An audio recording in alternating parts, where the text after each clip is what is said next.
Oi, gente! Muito bom estar aqui com vocês. Estou passando bem rapidinho para a gente fazer uma breve reflexão sobre um assunto que tem martelado na minha cabeça nesses últimos tempos, nesses últimos meses. Ahn, Gente, vocês já pararam para pensar no significado das palavras e na importância que o significado das palavras tem? Mas, Silvia, por que você está falando sobre isso agora, né? Sobre o significado das palavras?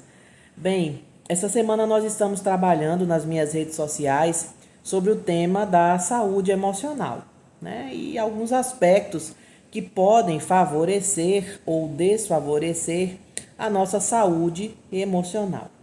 E aí, como eu disse para vocês, eu estava refletindo a respeito de alguns eventos, algumas coisas que têm acontecido, e essa temática do significado das palavras ficou martelando na minha cabeça. Afinal de contas, o que são, né, as palavras? As palavras, elas são signos, são símbolos linguísticos que nós utilizamos para quê? Nós utilizamos as palavras para definir algumas coisas, para definir alguns aspectos de algumas pessoas. Nós usamos as palavras para expressar os nossos pensamentos, expressar os nossos sentimentos, né? Às vezes a gente usa as palavras num sentido denotativo, ou seja, o real significado delas, e às vezes a gente utiliza as palavras num sentido mais figurado, num sentido conotativo.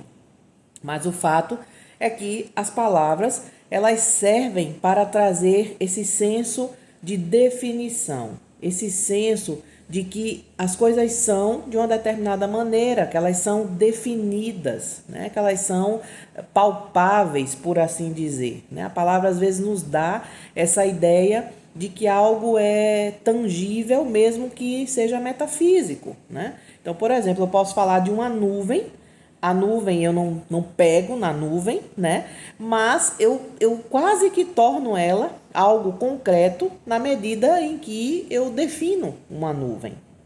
Agora, imaginem comigo se a gente começa a trocar o significado das palavras. O quanto isso pode ser perturbador. E aí vai o link com a nossa saúde mental, com a nossa saúde até emocional, né? Imagina, por exemplo, se eu peço para uma determinada pessoa, você poderia me alcançar este copo? E a pessoa me traz um cinzeiro. Você acharia isso natural se alguém, ao invés de me dar um copo, me entregasse um cinzeiro e dissesse que está atendendo ao meu pedido de receber um copo? Certamente isso ia soar muito estranho, ia soar muito descabido alguém entregar um cinzeiro para outro alguém que está pedindo um copo. Isso por quê? Porque quando a gente fala copo, a palavra copo e esse som copo na língua portuguesa significa algo, significa aquele objeto que nós utilizamos para botar um líquido dentro, e aí pode ser café, pode ser água, pode ser um chá, e eu vou então usar aquele objeto para levar esse líquido até minha boca, e daí eu engulo, né, a água, o que quer que seja que está dentro desse copo.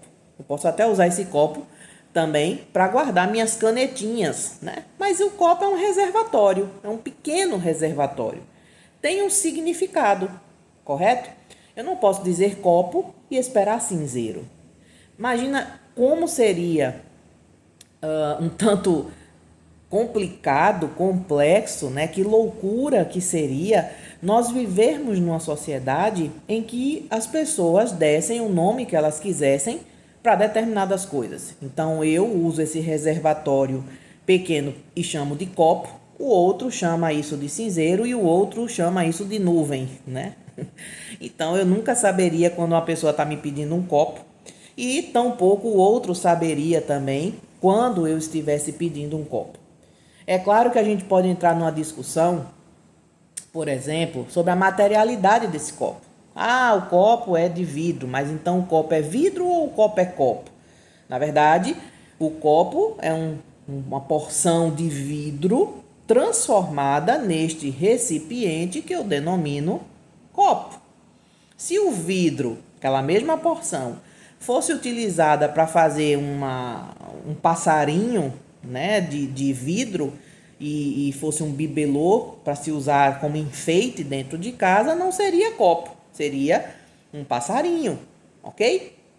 Então, eu fico um pouco assim, quando as pessoas às vezes vêm com essa ideia, né, de que o copo é copo ou o copo é vidro, porque o copo no final das contas é feito de vidro, sim, mas ele está num formato de copo, assim como ele pode ser feito de plástico, né? E olha que interessante, eu defino o que é vidro. Tanto que eu olho para um copo de vidro e eu digo que é um copo de vidro e não um copo de plástico. Ou seja, até esse material com o qual o copo é feito, eu também dou um significado para ele, eu também defino ele, né?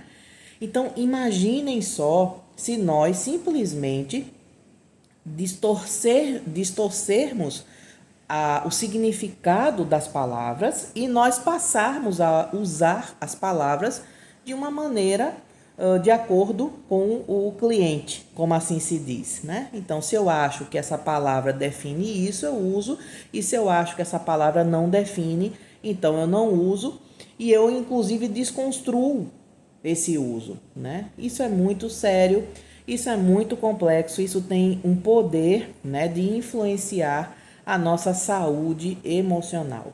Então, o que eu quero dizer para você é que tenha muito cuidado, não banalize o uso das palavras. Não deixe que as palavras percam o seu valor, o seu significado, a sua importância. Não deixe que elas sejam desconstruídas na sua vida por alguém que simplesmente quer que aquela palavra signifique uma outra coisa, quando na verdade todos nós sabemos o que ela significa. Se é copo, se é cinzeiro, é cinzeiro. Ah, Silvia, mas nós podemos usar no sentido figurativo as palavras. Sim, é verdade. Nós podemos usar, por exemplo, nós podemos usar a palavra flor para falar sobre alguém. Os enamorados, né? Meu marido, por exemplo, me chamava minha florzinha quando nós namorávamos. O que é que ele estava querendo me dizer com isso? Ele estava me chamando de vegetal?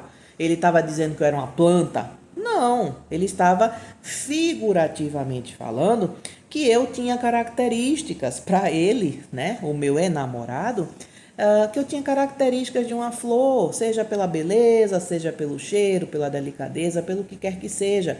Mas características daquela palavra original, neste caso flor, eram lembradas, né, por aquela pessoa, no comportamento dela. Então a pessoa olha e diz: você é uma flor.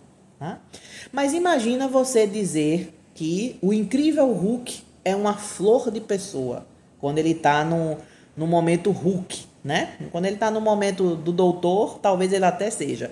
Mas quando ele está no momento Hulk, ninguém vai definir o Hulk como uma flor de pessoa, né? Então, mesmo quando a gente usa as palavras no sentido figurado, a gente faz, né, o uso desse sentido, dessa palavra, com uma certa coerência, né? Tem que ter coerência no uso das palavras. Quando palavras começam a ser distorcidas, quando o significado daquilo que é dito, né, não corresponde aos fatos e à realidade, isso causa muitos transtornos emocionais. Por exemplo, né, os gaslighters da vida, pessoas que são manipuladoras, que manipulam às vezes até mesmo a realidade ao redor, né, para convencer o interlocutor de algo. Essa pessoa faz uso muitas vezes de palavras com significados diferentes. Então, por exemplo, ele pode bater, né? Um homem pode bater numa mulher, pode nesse sentido, não pode, né? Não deve, mas eu quero dizer, ele pode chegar ao fato, né, de cometer um atentado contra a pessoa bater em alguém e depois dizer eu te amo, né? Isso é uma manipulação, isso é um uso inadequado dessa palavra, amor, porque ela não corresponde à realidade, né? Quando isso acontece, essa pessoa do outro lado, se ela não tiver uma construção muito bem estabelecida de si, pode se perder nesse significado dado a essas palavras vazias, esvaziadas de seus reais sentidos, e isso é extremamente perturbador, porque a pessoa fica pensando, né, consigo mesma se o problema está nela ou se o problema está no outro. Ela passa a desconfiar de si mesma, quando na verdade deveria sim desconfiar do uso inadequado das palavras do manipulador. Então, vamos atentar para isso, vamos pensar um pouquinho mais. Um copo é um copo. Um copo não vai deixar de ser copo porque ele é sei lá o que, ou feito do que. Quando eu olho para o copo, tem um significado ali, tem um signo, tem um símbolo. E esse símbolo é importante na construção social e também nos processos individuais, porque afinal de contas, é através desses símbolos que eu me comunico com as outras pessoas, que eu me interrelaciono. E quando esses símbolos são esvaziados, quando o poder desses símbolos é retirado, isso se torna muito perturbador. Ok, gente? Espero que vocês gostem dessa reflexão. Deixem aí os comentários, os joinhas, que eu quero poder discutir isso com vocês. Ok?